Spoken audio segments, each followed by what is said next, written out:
dân lúc chửi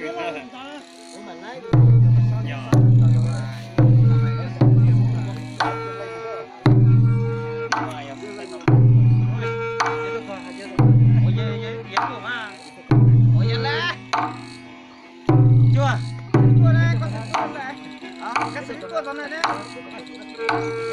Kasih itu sana deh. Yo leh. Sạp mua sung. Có lẽ không lừa được leh. Con chân trời nó không có xuyên đâu. Xí nó là mày hay là đúng rồi.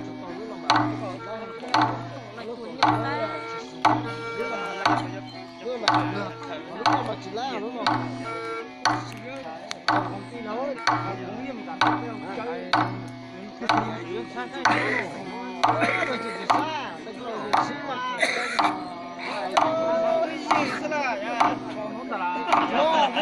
Ô. Cái giòn cái là lô, hắn đúng rồi.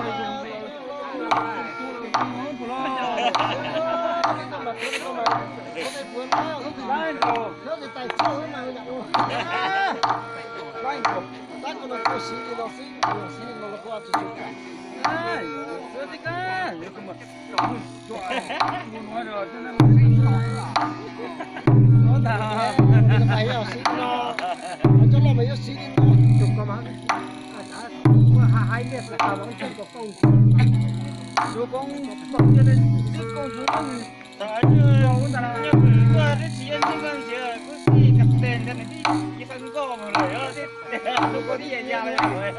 Có những món này, cái món này nữa. Ô, bắt được cá sừng. Ủa, thật sự tôi cá sừng.